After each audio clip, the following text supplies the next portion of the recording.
Okay, I think we are ready to go. So you may be wondering why I have these AirPods in my ears. It is because I'm attempting to record myself, and hopefully this will help the sound come through a little bit better for the video. I'm not listening to music or anything or having special secret prompts. I'm actually kind of winging this whole presentation. I haven't really put that much thought into it, and I'm hoping that when I see the picture I'll be inspired to say something. So I will start off by telling you kind of my story. Actually, no, I'll start off by telling you what to expect from this presentation. I'll do an intro to begin, and then I'm going to be talking about all of the large-scale paintings in the show, and then after that I'll be talking about how I create a painting from the beginning to the end, and everything that happens in between, what kind of brushes I like, what colors I like, all that kind of stuff. So I'm Kelly Corbett, and some of you have already maybe heard my spiel about my origin story, so it all started when I was 8 years old. My mom noticed my talent or interest in art right away, and she totally nurtured that, and she put me into private art lessons when I was about 8 years old. And I stayed with the same instructor off and on until I started university. And then I thought that I wanted to be a marine biologist. Turns out I hate chemistry and physics, so that did not happen. I've got weird beeps in my ears. So when I was in school, then I decided, what am I going to do? And I chose to go with my talent, which was drawing and painting, and I got a diploma of fine art. And when I was done school, I went to the University College of the Fraser Valley in Abbotsford. And when I was done school, I had no idea what to do with that information. But thankfully, in the process, I took a few photography courses and I fell in love with photography. So I pursued that, and then I went on to get a diploma of photography from Western Academy of Photography in Victoria. And then, while I was in school, I took a job from the job board for photographing a wedding, and I really enjoyed it. And so then from there, I became a part-time professional wedding and portrait photographer, and I did that for almost 14 years. So then I moved back to like Abbotsford area, and my partner had moved out to Penticton, and so after I made sure that he really wanted to be there, I decided to follow him out to Penticton. And while I was there, I decided I didn't want to continue my photography business anymore because I'd be starting from scratch, and I had to upgrade my camera gear at that point. So I then decided I didn't want to do that anymore, but I needed a part-time job of some sort. And I had done some drawings for a little art show that I was involved in, and I showed them to my landlord, and my landlord bought one of them and asked me to go get it framed. So I took it to the only frame shop I knew of in town at the time, and while I was there, I said, I'm new to town, what's the arts community like here? Also, do you know of anybody that's hiring? Because it's not always what you know, sometimes it's who you know. And so then, after dropping off my drawing for framing, when I came back to pick it up, they said, based on how much detail was in my drawing, they would like to offer me a job at the art gallery. And I thought, that's the best resume ever. And so first couple months of working there, I got up the courage to ask my manager, do you think I could be represented by this gallery? I'm an artist, I paint. And she said, you know, you're really going to have to be able to produce quite a bit in order to be represented by a gallery. But I said, give me a shot. And so she started me off in the back framing area, kind of on the side wall where not a lot of clients go back there. But my first year I sold 12 paintings. So from there I asked if I could go out onto the main floor. The next year I sold 36 paintings. And from there on I've just grown and gotten new gallery after new gallery. I'm now represented by about 6 commercial galleries. I have 2 art residencies, yeah, and my business is growing every single year. It's been an amazing journey, and I'm so thankful for the experience of it. Oh, wonderful. Yeah, so that's a little bit of my backstory on how I got to be here. So since I moved back over to Vancouver Island, that's when I started being a full-time artist, and I am now in my 5th year being full-time as well. So to start it off, I decided, normally I hate showing my reference image with my painting, but I'm being brave this time, and I'm showing you guys what the original image looks like compared to what the painting looks like. So this piece was inspired by Ucluth Beach in Ucluelet, and some of you may have never heard of this beach and have no idea where it is. That's because it is like challenging to get to if you don't want to go past no trespassing signs. Probably shouldn't admit that I've even gone to this beach. I don't know. So one of my favorite beaches that is my current muse and probably will forever be is Florencia Bay in Ucluelet. So in order to find this beach, you go to that same parking lot area, and instead of going down to Florencia Beach, you go down towards Wai'a Campground. So the way I found this beach was I originally wanted to go down to Wai'a Campground to see what that beach looks like, and think maybe I want to go camp there sometime, so I wanted to see if it was hammock friendly, and yes, I sleep and camp in a hammock. It's lovely. And then I noticed as we were going down to that beach, there was a road that went off to the left, and on my little Google map, I saw, oh, there's another beach over here. So we also checked that one out, and that is where Uclueth Beach is. In the off season though, there's of course all these no trespassing, don't go here signs. But in the high season, it's full of these big luxury homes, which I imagine super wealthy people with their giant families go and stay there on that beach. And it's a very lovely scenic beach, and yeah, I'm super happy that I found it, because any little beach that has tiny islands going off of it, I think is always so beautiful. So this image, and actually quite a few other ones in the show, I actually captured with my cell phone, and I put it on panoramic mode, which is how I got the long kind of sweeping image of the beach. And I should also say, if you guys have any questions as I'm talking, don't hesitate to just jump in and ask a question as well. Okay, so this is the next painting. And this one actually just sold today, so very excited. Thank you. So this scene is from the Wild Side Trail on Flores Island. And once again, my hiking buddy is like, you're not allowed to talk about this place, because it's not a very well-known location, and we're afraid that it'll get overrun with people if I talk about it too much, but I'm going to, I don't care. Everybody should experience this place, it's amazing. So this Flores Island is located just outside of Tofino. It's about a 30-minute boat ride out of Tofino, and then you go into the Howzit First Nation Reserve area.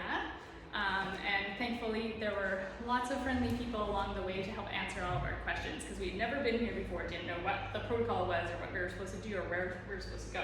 But you go to this cute little hut that is there, you sign in and register to be on the trail. I believe it's only $15 a night to camp out there, and we decided to camp for 3 nights. So the trail is 11 kilometers long in one direction. So, I mean, if you're super fit and enthusiastic, you could just do a day hike out there and back if you wanted to.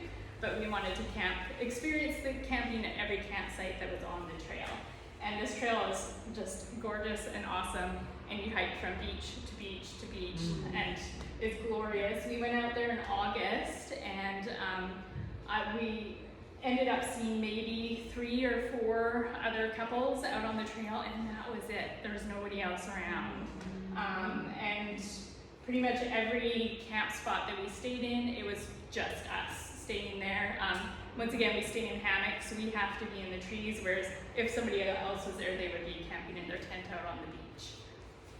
But yeah, that's definitely a place that I would like to visit again a few more times. It was a wonderful experience. And this is really the reason why I even paint, is going on adventures like this. I go to these amazing places, see these beautiful scenes. I know that a lot of people are never going to get out there and see this as well. So my purpose in life is to just share the beauty of the world that I see, and I want to share it with other people. And so that's kind of my whole purpose behind painting. For me, it's not necessarily, I don't necessarily love the process of making the painting. I love the process of finding my reference image, and I love seeing the finished work as well. The in-between part, as you'll see in my talk, I won't talk much about that part, is because it is not that interesting to me. So this one is also the same beach area as well. And I titled this one Exemplify, I believe. Did I? Hold on. Oh, there it is. Yes, I did. And so you'll find in all of my work, I usually like to do one-word titles. I just find that simplistic, yet can, I don't know, imaginations can fly with it. But I called this one Exemplify because I thought this is like just the perfect image of a West Coast beach. It just seemed to have almost all of the elements that are just so awesome and beachy in it, which I thought it exemplified all beaches. I do, often to find my titles, I will use a thesaurus, and I brainstorm all these words on what the painting makes me feel, and then I find some crazy words in the thesaurus to come up with my titles. And I often learn a lot in the process. Really, I don't know what this word means, but it looks and sounds really cool, so I'm going to see if it applies to my painting, and hopefully it does. This one is inspired by Wickaninnish Beach in Tofino. And out of all the beaches kind of in the Ucluelet-Tofino area, all the sandy ones, I think this beach is the one that I probably visit the most. Because when I go to that area, I tend to stay more towards the Ucluelet end. Mainly I find it a little bit quieter. I feel like I fit in better there. I don't know, Tofino's just so busy and has all these wealthy people everywhere. And yeah, so Wickaninnish is a well-traversed beach that I like to go visit quite a bit.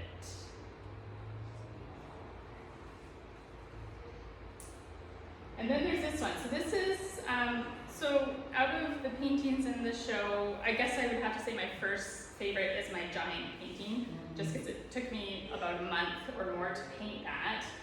And it was a ton of work, and it's so huge, and yeah. And then my second favorite, I think, is this one. And this one is called Elation. And that is because when I got to this beach finally, it was literally elation. I was so relieved and so thankful to have finally gotten to this beach. And then the formation of the clouds when we arrived on the beach was like nothing I had ever seen before. It was these huge ribbons of cloud that just went across the sky, and it was just so gorgeous and refreshing there. And we were amazed that we had even made it. So the story is that when we decided to go out to Ucluelet, I had this opportunity to go out there for a painting commission.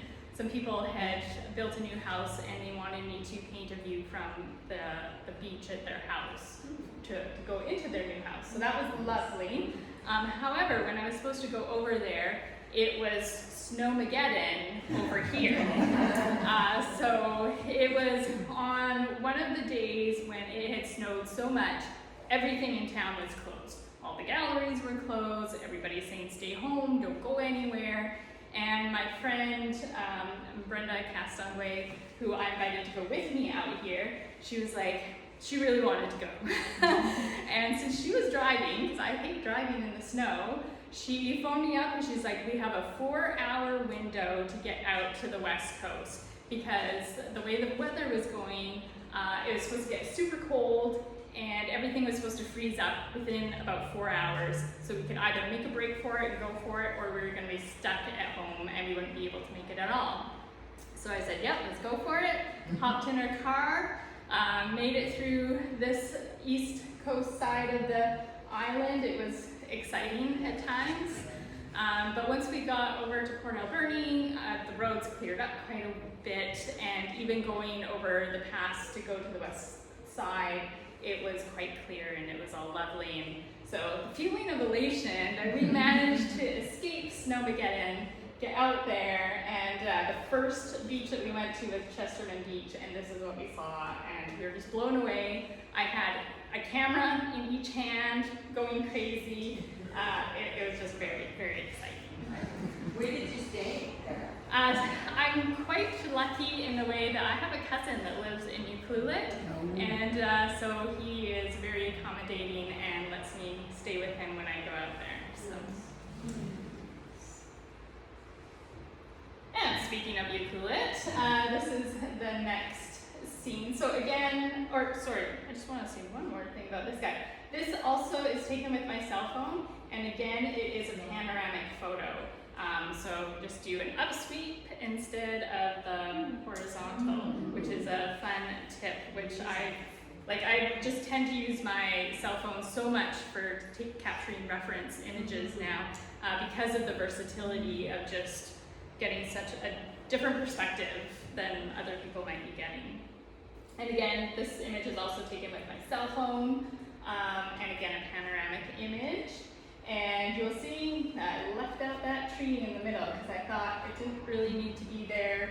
It was distracting, and I feel like the main focus in this painting is really, the misty, cool trees in the background. So I did use a little bit of, what do they call that? Artistic license. Yes, thank you. Artistic license. Yes. And this, if you're wondering where this is the Wild Pacific Trail, and the Black Rock Resort is just like right around the corner there too. And and I will be talking more about that, so we can move on. So then the next adventure, this is Sandcut Beach, which is located, I would say, kind of between Souk and Port Renfrew in that strip of cool beaches out there. My art friend Sarah Boileau and I had been out in that area because we had both entered some artwork into the Souk Fine Art Show, and they have a fun art opening evening where all the artists get to go and we get to meet each other and have hors d'oeuvres and wine, and it's just a super fun, lovely event. And so we made kind of a weekend out of it and stayed in a really posh hotel and then went adventuring. And the next day, when we went to go do our adventuring and check out all the beaches, well, we again were super excited because it was foggy everywhere. What artist doesn't like that? I mean, yeah, it just adds a whole different dimension to all of the images involved. So this is a bit, I would say it's probably more low tide at Sandcut Beach because, that's why I was able to get the sand and then all the rocks at the top there. And this was a very time-consuming painting, I won't deny. Painting every tiny little rock definitely was a lot of work for that one. But I think painting rocks is probably one of my favorite things to do. It was labor of love, but still very enjoyable. And this image was, as you notice, the fog, also captured in the same weekend adventure there. And this is Botany Bay out near Port Renfrew. I just love the effect of the fog. I was really debating if I should keep the people in the image, because I do love that little splotch of red there. But I have, in the distant past, put people into my paintings, and usually the general feedback I got from that was, don't do it. Because people want to see my paintings and they want to envision themselves in it. They don't want to see somebody else in the painting, is kind of the gist of what I got from that. So those are all the large scale pieces in the show. Yes, question? There's no birds in your paintings, are there? No, because I'm a landscape painter, I feel like my paintings are kind of expansive. So if I were to put a bird in here, unless it's like right in the foreground, all it is just going to be a tiny dot somewhere in there. Whenever I see those little birds flying in the background, I think, kindergarten? I don't know, I just have visions of that. So I prefer not to put birds or even other creatures. I don't usually put that too often in my landscapes. I just want to keep it landscape-ish. Okay, so this is my hiking camera, and that is I use it as a purse a lot, but, and maybe too much of a rugged purse. I don't know, I love it. It doubles as a fanny pack. My partner thinks it's terrible, but I enjoy using it, and it fits my camera perfectly and keeps it nice and padded and protected as well too. So yeah, so multi-purpose. I enjoy multi-purpose things. Speaking of which is my projector. So yes, when I start a painting, I take my reference image and I put it in my projector and I do trace out the very basics of my painting. I do not think it's cheating at all, just because there's so much work that goes into the painting process after I do the initial drawing. And I tried to take a photo of the initial drawing just to show you even what it looks like. It literally is kind of chicken scratch, just basic outline of basic shapes, just so I know where everything is. Because when I'm painting so large scale, if I were to hand draw it, perspectives can get off and that kind of can wreck the whole painting. That being said, I have hand drawn a lot of my large scale paintings too. I'm not averse to doing that. And it is actually quite fascinating. So these images are from a social media post that I did, and this post went viral. And when it first started out, I had a lot of artists commenting on it saying, oh yeah, we use projectors, no big deal. And it's interesting because a lot of artists do use projectors and a lot of artists don't want to talk about it because they feel like they're going to be judged about it. And I'm like, I don't care if people judge me, go ahead. I'm telling you my process and this is my process and I'm not going to lie about it. I even wrote an article for a magazine once where they wanted me to tell them about my whole process, and when I had mentioned that I sometimes use a projector, I was actually told, maybe you shouldn't put that in your article. And I'm like, no, I'm going to put it in my article. This is the way it works, this is how it happens. And so at the beginning I had lots of positive feedback on it. When it started to go extra viral, oh, the haters came out. It was crazy, some of the things that people were coming up with and how just brutal and mean they wanted to be about it. But I answered honestly and hope that I maybe educated some people on how it works in the real world. I had one person saying that, painting should take like time and 3 months or so. And I'm like, I'm a full-time artist. If one painting took me 3 months, I would starve. It just doesn't work that way for me. For example, all of the paintings that are in this room, I created this year.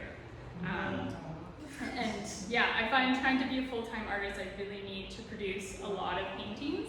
I generally average about 100 paintings a year.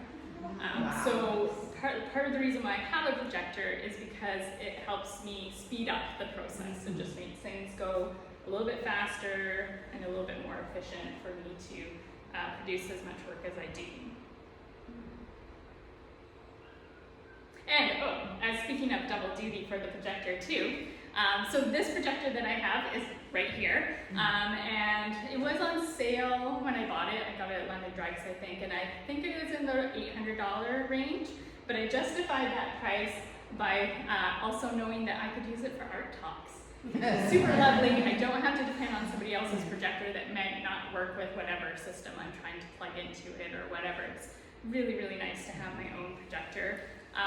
So I did a very similar artist talk to this one 2 years ago when I had a solo exhibition here. Basically, I'm kind of taking a lot of the same information and telling it to you guys again. But there are a few things that have changed, and this is one of the things that have changed. So I did use a projector before then too, but it was kind of an old school light bulb and mirror kind of projector, and I could only use it at nighttime when it was dark out, which got to a point where that was very frustrating for me because I hated waiting until it was nighttime to draw out my painting for the next day. Whereas this, I can use it in the daytime, bright light everywhere, and it's super easy to use. So that is a new addition, which is very lovely to have. So do you just drop your pictures? Yeah, I just like have an my airdrop picture kind on of my thing? iPad, and then it connects Yeah. Bluetooth and comes up super easy. And it's handy that the pictures are already on my iPad because then I use my iPad for my reference Yes. photos. So when you see me painting, you'll see my iPad on my little stand next to me as well. So I just took these pictures from my social media to show people that I had this really cool stand that I found on Amazon, which was great for when I'm doing a large scale piece. I mean, sometimes I can flip and put my iPad over top of the canvas, but that's a little bit precarious, so I figured I should probably stop doing that and get a real stand. And it only cost me about $20, and it's such a useful tool. And then in the past, I used to, because I was using the mirror system with the light bulb projector, I had to print out all of my image references onto a piece of paper. Well, that was, I found super wasteful for ink and paper. And then, where was I going with that? I don't know. But yeah, so then, and then I also now use, instead of painting from a piece of paper, where I found the ink didn't always have the right color consistent, like it wasn't the same color as what my image was. And so I found it was hard to use it as a reference image. So now I use an iPad for my reference image, which is great because it keeps the true color to my photo, and I can zoom in and see the real detail areas, whereas if I'm just looking at this tiny little photo on a piece of paper, you can't see it any larger to really get that detail in. So I find using an iPad to work from is wonderful. So here I am just loving my projector. And in the background, I was trying to show what it looks like to have the image drawn out. And as you can see, I painted in some of the branches, but the pencil marks, you can't even see them. And the moment that I put paint on it, it kind of covers up the pencil marks anyways. So really it's just kind of getting the main structure to the painting in there is what my projector does. Doesn't perform anything more magical than that. It's very basic. And yes, and then, so normally when I started painting, I don't gesso my canvas, I don't put a solid color down first. I've tried doing those things, but I find that they're not that helpful and they end up just being super time consuming for me and almost a waste of paint. So instead I do the blocking in method, where I take my solid areas of color and I put in that one color, and then I find that helps me see the full layout of the image, and now I know where everything is supposed to be. Something I did different with this painting, because I had gone through the effort to draw out some of the main branches, I didn't want to lose that when I was painting in the sky, because that's usually, when I start my painting, I always start with the thing that's the furthest away usually, and that's generally the sky is where I start. And if I had painted in the sky over top of just the pencil marks would disappear, and what was the point of me drawing in the branches to begin with? So I thought I'd try something different this time, and I painted in the branches first before I started the sky. And so even though my sky color did go over the branches, I could still see through it a little bit, and I knew where the branch was going to be. So I liked that experience, and I think I'll probably do that more in the future if I have to. I found it worthwhile, even though it means I have to end up painting each branch about 5 times. So once again, tedious process, but I did find it worth it to do that. And, oh yeah. Your easels, do you use like 2 or how do you? Oh, that's a mighty good question. I should have put a photo in of that. Yes, so okay, so that one obviously did not come to any of my residencies because it is so huge to move. So actually the whole story with that one is that canvas, an artist phoned me up. Actually, she came to the Macmillan Art Center and said, I have a giant canvas I want to sell. It's blank, it hasn't been painted on it. Who would want to buy it? And they instantly said, oh, Kelly Corbett would want that. So she phoned me up and I said, okay, I will take your giant canvas, but can you bring it to my house? Because that won't fit in my car. And so she did. She brought it in her minivan and it hung out the end, and yeah, it was efficient. She got it there. It was wonderful. She gave me an awesome discount on it as well. And then I could barely squeeze it into my house because it's so large, getting around the corner and the door. And then I have this wall in my living room. So where I paint at home is I paint in my living room. 3/4 of the living room is my studio, and the rest is my actual living space. Obviously, I don't entertain very much. It's just me and my partner there. We have like the tiniest couch to watch TV on. The whole rest of the house literally is kind of dedicated to art. My bedroom is lined with cardboard along the walls for packing and shipping art. Not the most aesthetic place to live, but it works for me. It's all good. And so in the living room, I have that one of those walls that kind of separates the kitchen from the living room and the dining room. So basically you can run around the wall if you have to. It's one of those kind of walls. And I call that my triptych wall. And I have huge chunks of cardboard that I lean against the wall, so it's all covered and I won't splash paint on it or anything. And then I took 2 kitchen chairs and I put that canvas on the kitchen chairs, and that was my easel. And then it sat there for, I think it was like 2 years, because I was so intimidated by the size of that canvas. I knew I was going to paint something fabulous on it, and my worry was that I would paint something wonderful, and then how the heck am I going to get it anywhere? I was so scared to transport it to places. I was just kind of waiting for that client that was going to come and say, hey, I want a commission and I want something really big. And I'd be like, I have the canvas for you. And then I could just paint it, ship it to their house kind of thing. Like, that would be pretty easy. But unfortunately, it was this exhibition, knowing that I had it, I thought, ooh, this is going to be, kind of a wow, really cool piece to have. Sure, I can figure out how to get it here.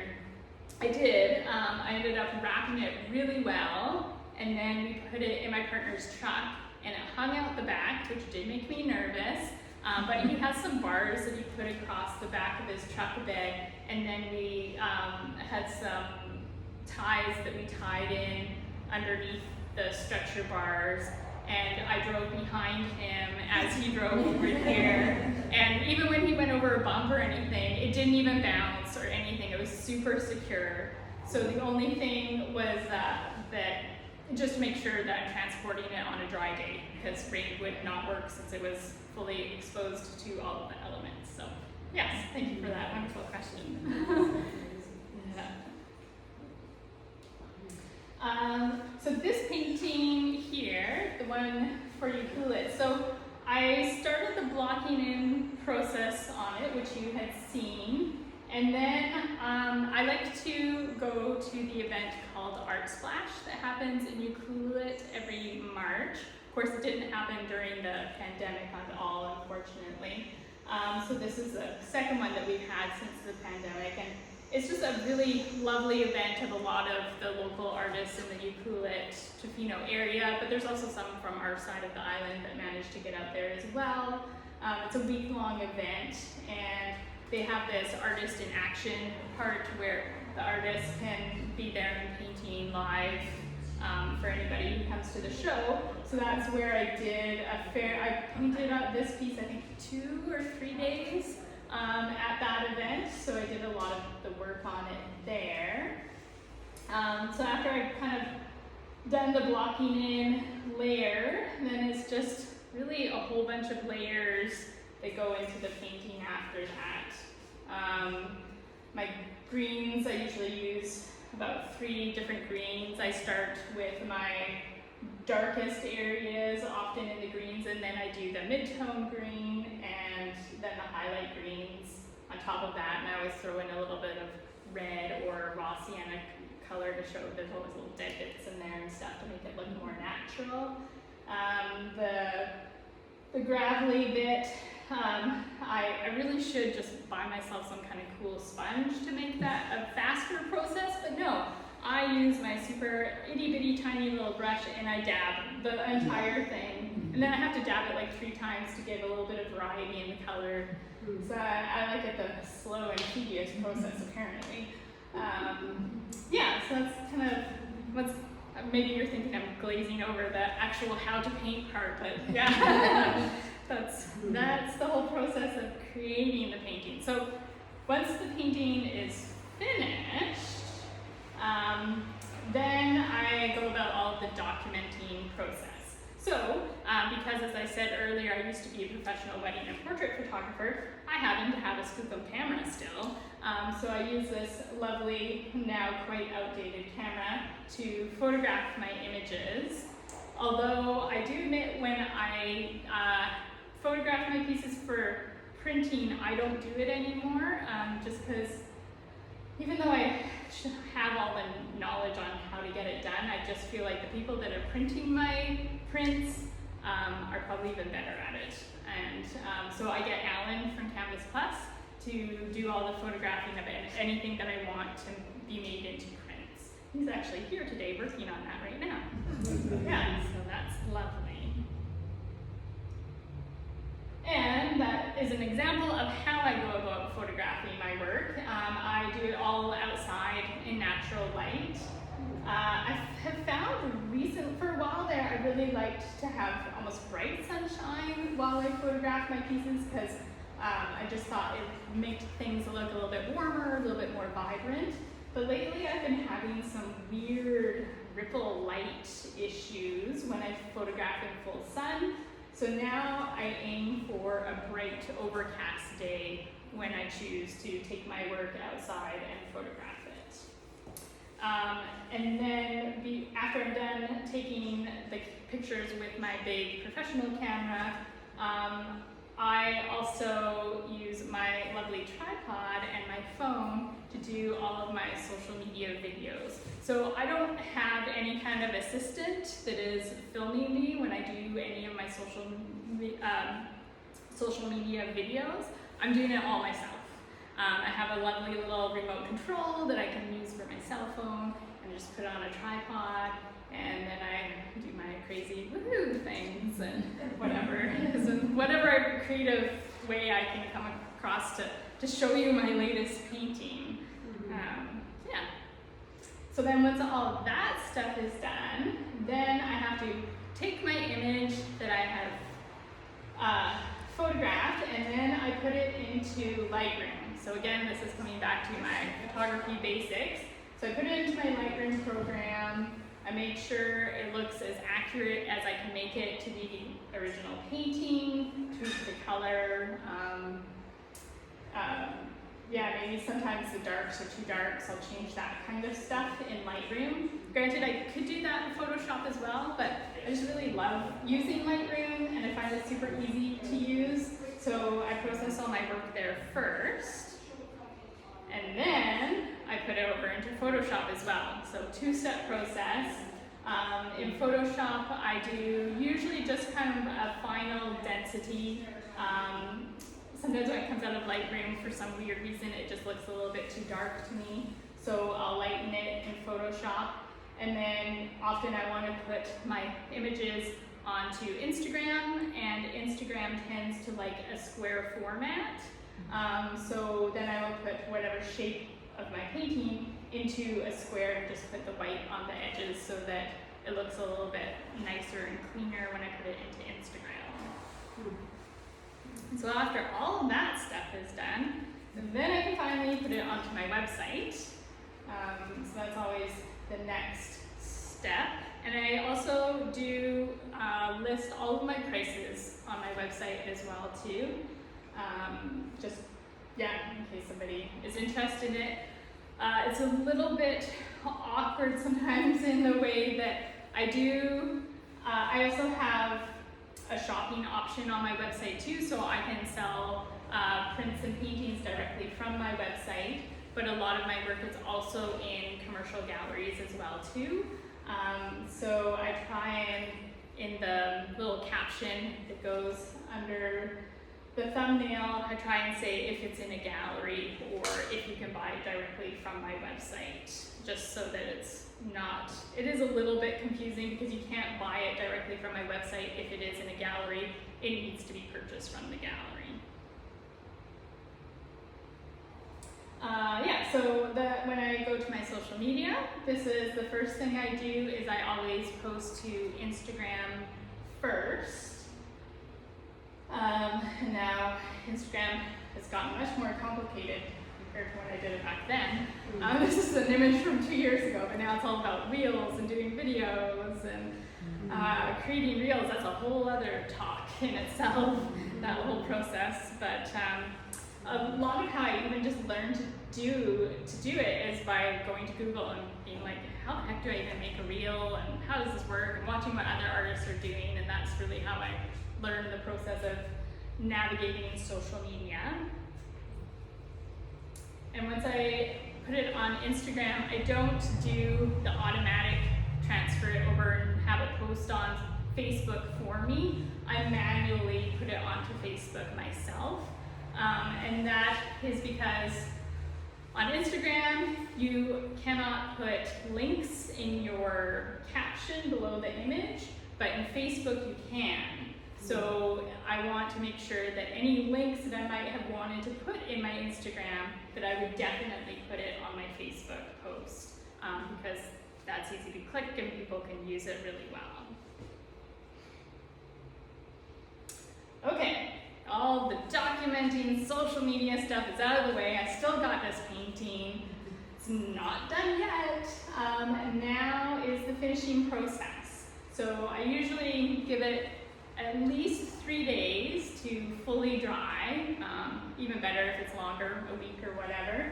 And then I do my isolation coat and my UV varnish coat. So an isolation coat, the purpose of that is to make your painting permanent so that things can't damage it, the paint can't lift off of it magically for some reason, stuff like that. But and so before COVID, the varnish that I used to use was by Golden, and it was a removable varnish, and I loved it. And then COVID came, and the company that made part of that varnish went out of business, and you can no longer get that varnish at all. They are in the process of trying to recreate some other option, but as far as I'm aware, they're not fully successful, or they have to test the longevity of it or something. I'm not totally sure what's going on there. I keep asking about it, but it's not a thing anymore apparently. So I had to go on the journey of finding a whole new varnish. But because I'm now using a different varnish and my varnish is permanent, I don't know that I technically need to put an isolation coat down first, but I still do it anyways because I find that the varnish goes on so much nicer after I put on the isolation coat. And so what I use for an isolation coat, it's a little bit blurry here, sorry, is Golden Soft Gel Gloss Medium. And it even says on the jar, you mix it 2 to 1, so 2 parts medium to 1 part water. I usually make it 2 to 1.5 because I just like it when it's a little bit more runny. If it's thicker, it goes on more white, which every time that makes me nervous, thinking, I just did all this work on this glorious painting, I'm gonna wreck it with my isolation coat if it doesn't dry clear. I don't know, I always panic. So that's why I like it having just a little bit more runny, and then it goes on a little bit more clear, and when it dries, it's all just lovely. Yep. Do you use a roller or a brush? Or I use a brush, which I do have in my next photo. Okay. Actually, yes. So it's a 6-inch wide Liquitex brand varnish brush. This is my second one because I did not know how to clean my brush properly, and over the years it's now like this brick of a thing that won't even bend or move. Since then I've learned how to wash it properly, so that's lovely. So I use these large Tupperware containers to put my isolation coat in, and I now am currently mixing my own varnish, and I put them in the container as well, and then use the brush. So I'm currently using the Liquitex permanent varnish, but I like a little bit of a satin look, so I'm using the gloss and the matte, and I usually put in 3.5 parts gloss and a half part of the matte, just to give the sheen that I prefer on my paintings. This giant bottle in the middle is a satin version, which I have yet to try again. So I might get rid of this 2 system and end up going to the 1 system instead. I just need to test it out and see if I love it or not. So that's a work in progress. And I do kind of love that it's a permanent varnish, because technically that means if I don't like my painting after I varnished it, I could paint over it if I really had to. Not that I like to do that, I prefer not to. But the varnish that I was using before that was removable, I could not paint over that varnish, because the idea is that the varnish would potentially yellow over time, and then an art restoration company would come in and they would remove the varnish and then put on a new coat, and your painting is all refreshed and lovely. Which is also the reason why you put on an isolation coat, is so that when you're removing that removable varnish, you won't damage your painting. So that's the reason why the whole isolation coat came into existence as well. But now it's a permanent varnish, so technically I could probably paint over top of it, whereas I have some older paintings that I want to change one element in them, but I have not done it yet because I have to remove that varnish first.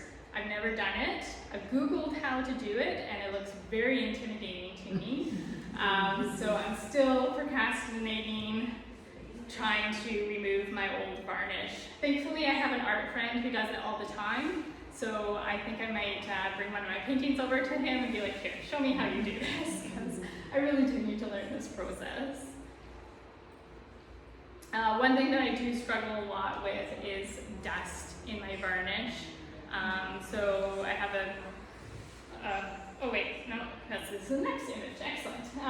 So this is me varnishing. I have this lovely rickety table that's way too wobbly, and I put my giant paintings on it, and I varnish them. Before I used to put newspaper around all the edges, just in case there were drips. Now I have these lovely, inexpensive carpets that if it drips, I really don't care. I'll just throw the carpet away one day. And then you have to paint the varnish on quite quickly because it dries really quickly. And I always struggle with getting dust in my varnish, and so then once I'm done varnishing it, I will go and look through it really closely, and I will take a toothpick and I will pick out all those tiny little pieces of dust in it that I can see. I always miss some. I don't know how that works, but it definitely happens.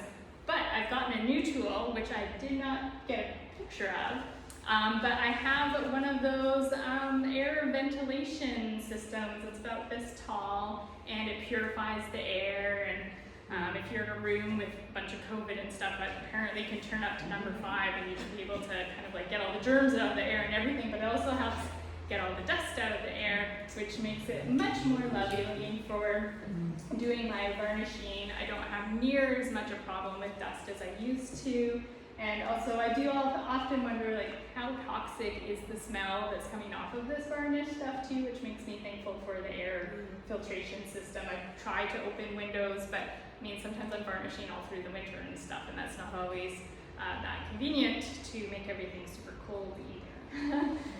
Yeah.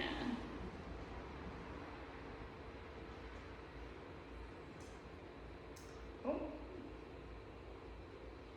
Okay, so getting closer to the end of my presentation here, but these are the tools that I paint with. I have this old glass jar. I think it used to be Adam's peanut butter. I don't know why I use a glass one. I swear I'm just shocked that I've never broken it to this day. Like I've had this thing for years. It's crazy, but it works. It's got so much paint crusted around the edge. I have a little spritzer water bottle with me just to, if it's super dry and hot out like it is today, I'm often spritzing my palette so the paints stay moist. I use the Stay Wet palette by Masterson. This can keep my paints moist for up to 2 weeks. It has this piece of paper in it and then a little sponge underneath of it, and it keeps everything moist as long as you put the lid on properly. I did originally have issues with my paints getting really smelly from this palette, and it was actually one day I was painting here and a fellow artist came along and she said, put a real copper penny underneath your sponge and that should help with the bad smell. And amazingly enough, it totally did. So I try and tell everyone that tip that I can, and then everyone's like, where do you get a copper penny from these days? But I actually do have a store of copper pennies. If anyone needs one, I can provide. Yeah, so that's a great tool. I use the mini version just because I find if I had the larger one, my wrist would probably get sore, and it would probably get even messier than the mini one. I have 2 of them and I kind of rotate them through. And then with my sponge, I always, when I'm making a new palette, I will clean it with dish soap, and then I will also put it in the freezer just to kill any extra bacteria that might be in that sponge to make it all smelly again. And these are all the brushes that I like to use. So you might be shocked to learn I make giant paintings, and this is the largest brush that I use, which is only like a 1-inch brush. Everything I do is with pretty much tiny brushes. One of my favorite brushes right now is the cat's tongue brush, which is both of these purple ones. And I find one of the few places I can actually get those brushes in particular is at Qualicum Beach Art Supply. They have them. I believe they're actually watercolor brush. I just love the shape of them. They're great for kind of mashing in paint, but they can also have quite a fine line on them too. So yeah, I go through lots of those brushes. My other current favorite is this little blue one here, and that is a Princeton pointed filbert brush, which gives me just that super fine line and can help me do any kind of detail I want to do. It's the most amazing brush, but the thing about it is it can hold a ton of paint. You don't have to keep reloading it all the time. It's fabulous, and the only place I've been able to find those ones is at Iron Oxide in Nanaimo. I just ordered 15 more of them because I did go through them quite quickly, but I try to clean them as well as I possibly can. That's the brush that I try to keep the cleanest, just because I use it so much and it's just so valuable for getting in that detail. This brush that has no paint left on the handle whatsoever is the oldest brush in my collection, and I honestly have had that one since I was 8 years old, and it is still one of my favorites. It is kind of getting gummy in the brush part, and so it's not as useful anymore, but that is the brush if I want to really just mash that paint and really blend it, or do kind of like a thin blend. It's still the perfect one in my arsenal, and I will always love it. And then I just have a regular palette knife there for, I really only use use that palette knife for mixing large batches of paint. So for example, on the giant painting there, I painted all of that sand color at once, so I'm making this huge glob of sand colored paint, which will hopefully go through at least 2 layers. I find on most of the big areas that have one solid color, the sky, the sand part, that I usually have to put down 2 layers of paint before it's to the way that I like it. Yeah, so these are the paints that I use. This is my lovely little paint tower. I have 3 of them. So I have one main paint tower that I bring to everywhere I go to paint. I just put it in a bag, and that's what I bring with me, full of my paints. And then I have 2 paint towers at home that one tower has new paints, so in case I run out, I hate running out of art supplies. It was the worst thing ever. So if I feel like, my white paint is getting close to the end, I will pre-order new white paint and have it in my extra tower ready and waiting for when I need it. And then I have one more tower of paints where I go to the art store, I want to get something new and cool, and I think, ooh, I'm going to try this color. That doesn't work out for me very much.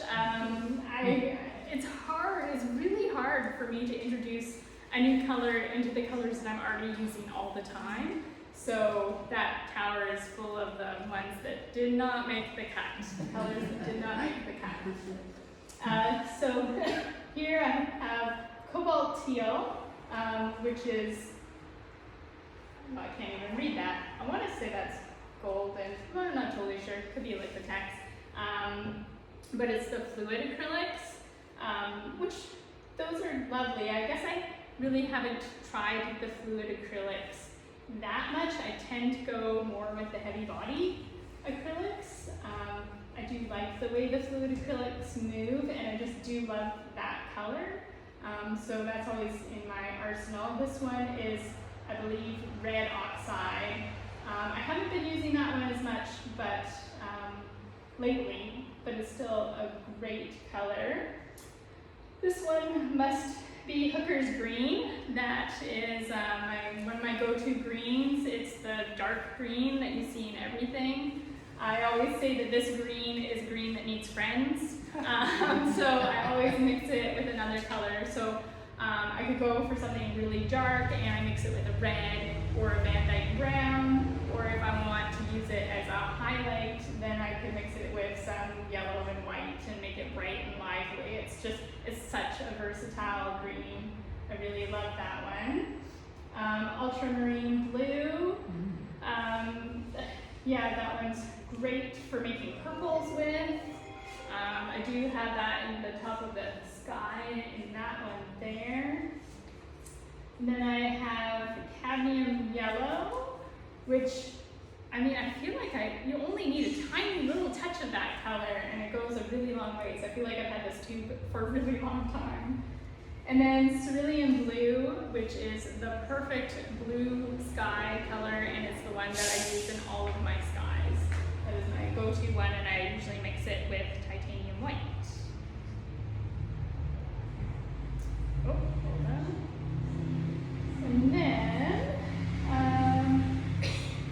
this is green gold, which I do feel is a little bit underutilized in my palette, but sometimes it works out really well, especially in vineyards.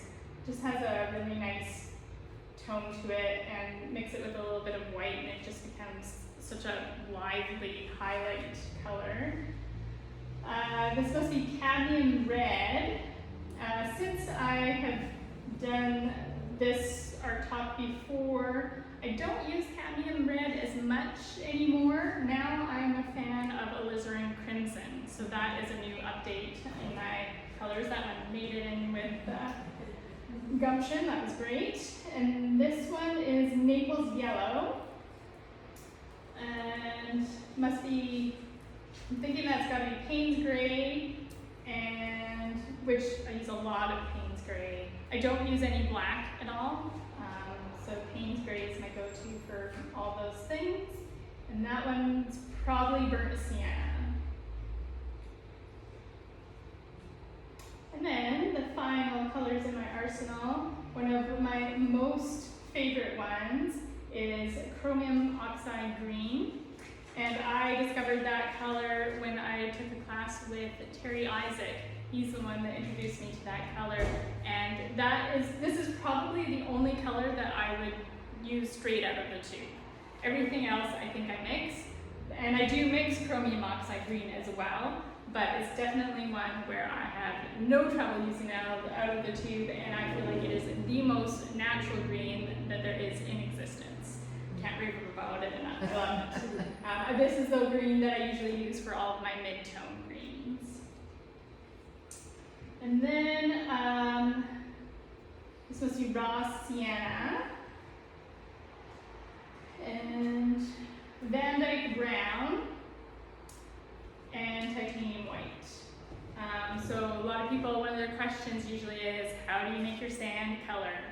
I use Van Dyke brown, titanium white, Payne's Gray, and sometimes, not all the time, I'll use a little bit of raw sienna in there, and that combo will make you the perfect sand color. The alizarin that you use, is it the permanent alizarin? Ooh, that's a good question. I do not know.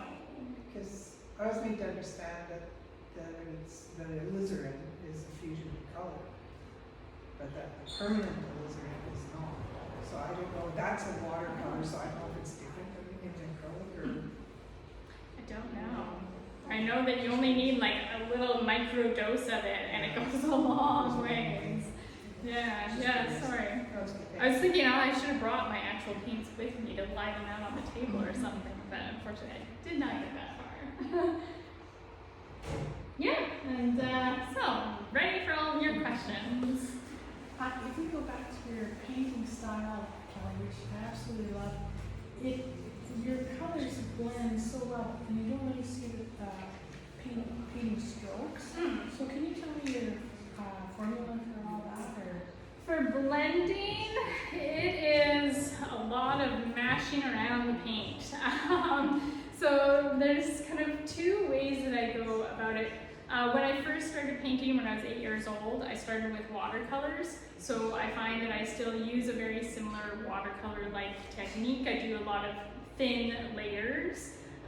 So sometimes to blend, I'll just make something a little bit more watery and kind of push it around a little bit. That doesn't always work. Often I somehow get too much water in there and then it's going everywhere. So the other way that I also blend is to use a dry brush. I know it's two extremes that I use together in some crazy way to get that effect. Like a lot of people also ask me, how do I get the look of fog in there as well? And that's still similar blending technique. I might start with kind of a line of maybe more watered down white, and then I dry my brush off, and then I push that watery white around to make it into a thin layer so it looks more transparent and see-through.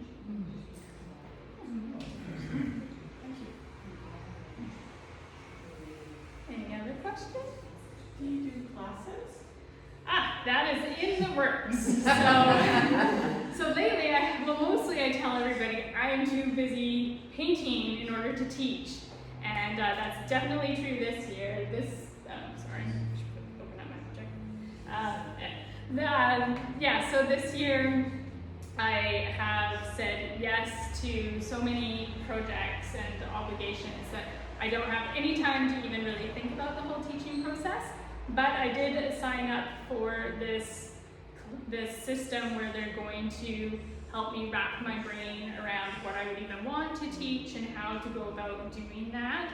So the plan for hopefully next year will be that I will at some point will be able to offer some online classes. There's a couple things I would like to teach. I think I'll probably start teaching about the business of art. Just because I know when I was starting as an artist, I went to art school, but I had no clue on how any of the things work. Like, how do taxes work? How do you get a business number? All those kind of things. How do you promote yourself? What do you do? All that kind of stuff's really, I find quite fascinating. So I think I would probably start with teaching that stuff, and then eventually move into teaching actually how to paint. But once again, that's a whole thing I have to wrap my brain around how I want to go about doing that. Yeah.